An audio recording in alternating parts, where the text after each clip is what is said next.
Salut, j'espère que tu vas bien. Alors, nouvelle petite vidéo aujourd'hui. La France prépare-t-elle un piège fiscal dans les années qui vont venir? Est-ce que ton épargne et ton investissement va être en danger en 2026 ou en 2027? C'est ce qu'on va voir dans cette vidéo. Alors pourquoi je te parle de ça? Tout simplement pour la simple et bonne raison que il y a un pays d'Europe de l'Ouest qui a pris une décision qui risque d'impacter les citoyens des Pays-Bas, hein, tout simplement, puisqu'il y a une taxe qui s'élève à 36%.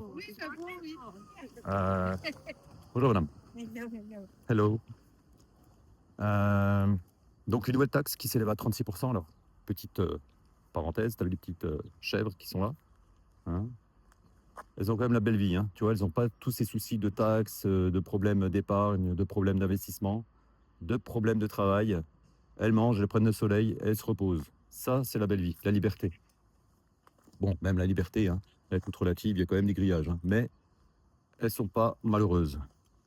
Bon, pour en revenir à cette vidéo, tout simplement, c'est que les Pays-Bas, donc, taxe de 36% sur les plus-values. Alors tu vas me dire, oui, la France est déjà taxée aux alentours de 30%, hein, sur les plus-values. 6%, c'est pas la fin du monde.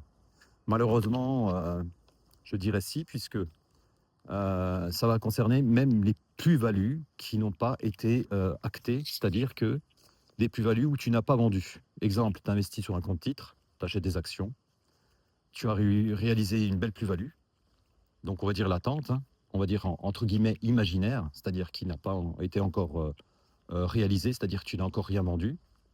Et même là-dessus, sur des plus-values dites imaginaires, tu vas être imposable, tu vas être taxé.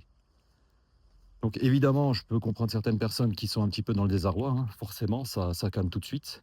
Pareil, sur tous tes investissements immobiliers, tu vas être taxé, hein, sur toutes les plus-values. Alors j'imagine même pas le drame concernant les droits de succession, les successions immobilières, où tu as peut-être tes parents ou tes grands-parents, malheureusement, qui ont décédé et que toi, tu souhaites récupérer, par exemple, et profiter de tes biens immobiliers de la famille.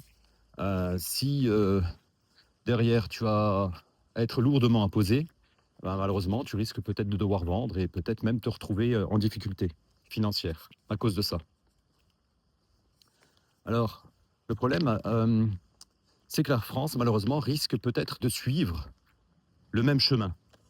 Donc 36%, hein, c'est pas impossible, hein. Il y a déjà des partis politiques en France qui ont émis l'idée justement de taxer plus les investisseurs.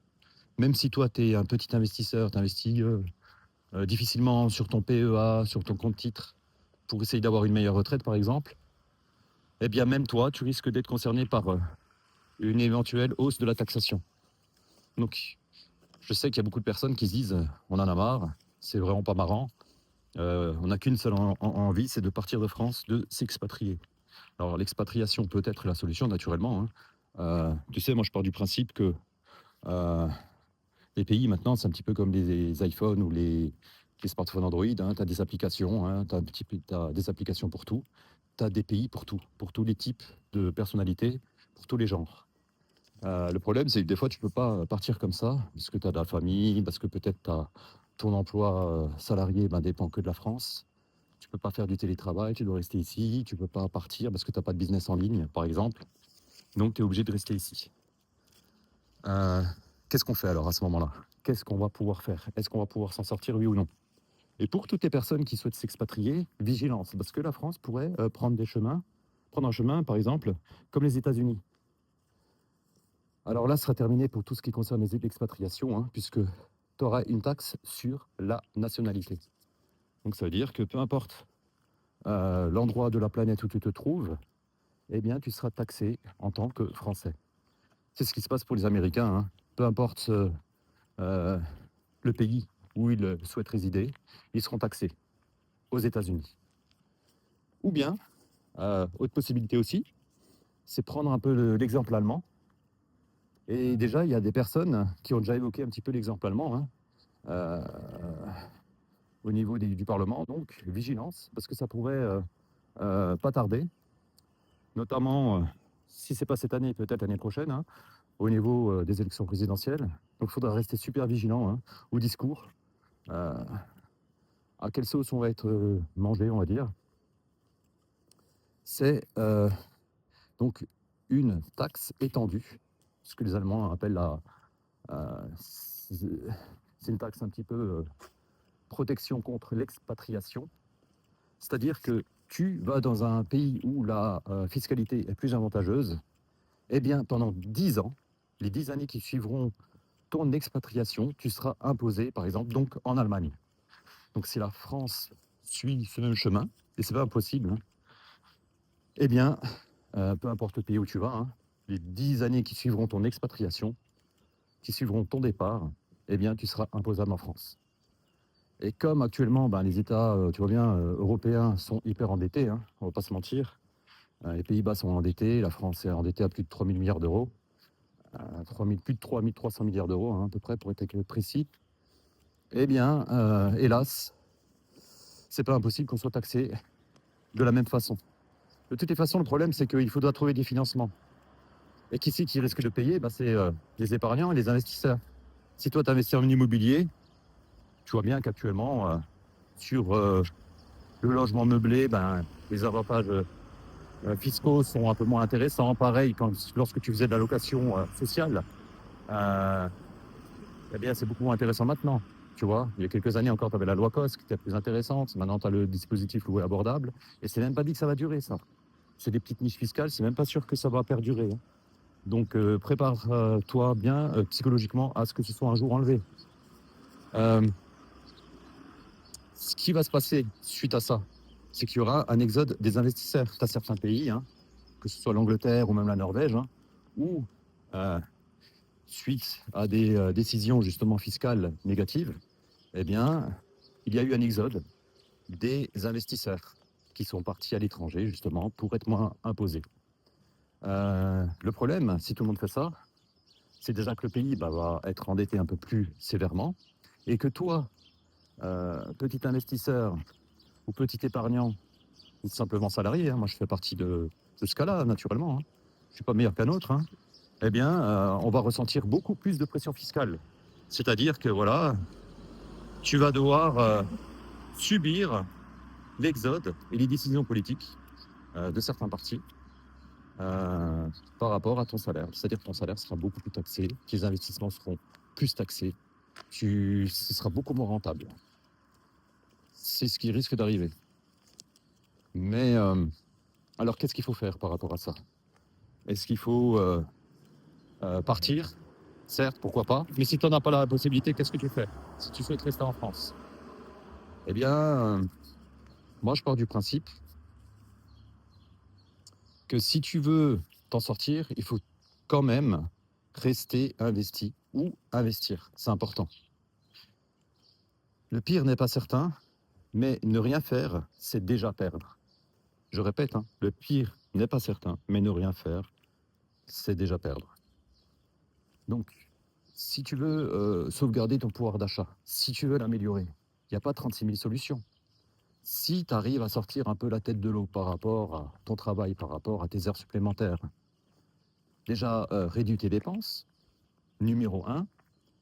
Numéro 2, évidemment, c'est quasiment dans le numéro 1, qui dit réduire les dépenses, c'est aussi ne pas s'endetter, hein, ne pas faire de crédit à la consommation, des choses comme ça c'est pas bon du tout, ça tu le sais très bien.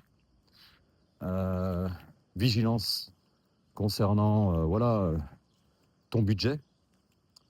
Et si tu arrives à sortir un peu la tête de l'eau par rapport à ton travail, investis.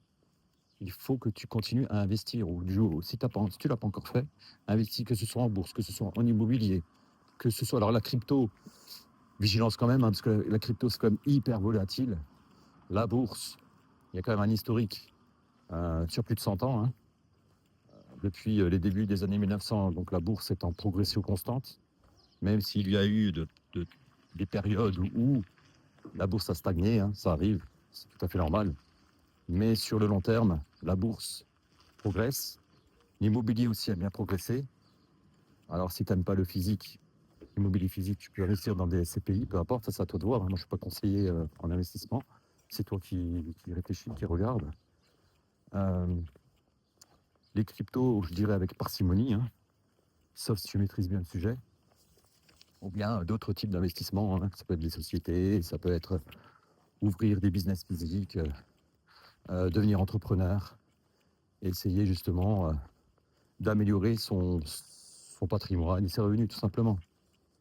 Euh, Parce que aussi, il faut bien te dire une chose, que si l'État commence à trop taxer, l'État va vite se rendre compte, évidemment, que ça va faire perdre quand même de l'argent à l'État, à la France, par exemple. Tu vois, c'est le taxe de trop, les investisseurs vont partir, les investisseurs étrangers, ben, ils vont tiquer, ils vont douter, ils seront sceptiques, ils n'auront pas trop l'envie d'investir en France.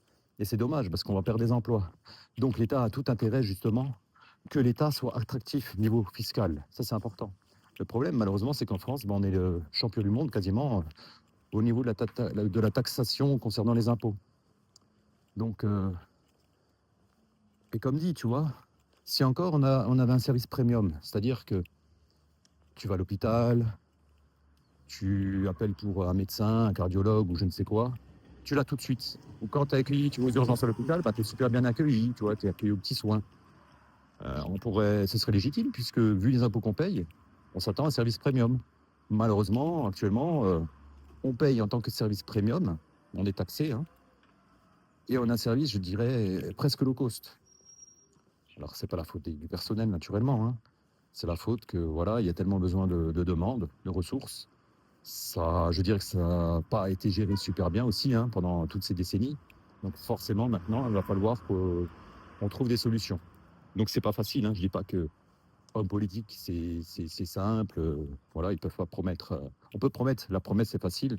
Maintenant, résoudre les vrais problèmes, c'est autre chose, tu vois. Mais c'est important quand même de faire en sorte que l'État français soit attractif fiscalement. Je sais pas ce que tu en penses en fait de ça. Est-ce que tu penses qu'on va arriver comme aux Pays-Bas, taxe à 36% même sur les plus-values imaginaires, ou bien est-ce que tu penses qu'on va suivre le système allemand, voire américain, voire autre chose, hein? Peut-être même pire, peut-être les trois en même temps, on ne sait pas. Mais dans tous les cas, j'ai bien l'impression qu'on va suivre un chemin qui sera pas aussi éloigné que ces exemples. Donc n'hésite pas à me laisser un petit commentaire, dire ce que toi tu souhaites faire pour ton avenir. Comment est-ce que tu prépares justement euh, les futures taxes? Comment est-ce que tu essayes de sauvegarder ton patrimoine et qu'est-ce que tu fais justement pour améliorer ta situation? Est-ce que tu investis en bourse? Est-ce que tu investis en immobilier? Est-ce que tu mets tout en crypto? Est-ce que tu investis dans d'autres classes d'investissement? Par exemple dans l'art ou autre, tu vois? Donc n'hésite pas à me laisser un petit commentaire. Sur ce, je te souhaite de passer une excellente journée. Regarde-moi ce beau soleil, hein. Il fait relativement beau, ciel bleu. Donc à bientôt et salut chez toi.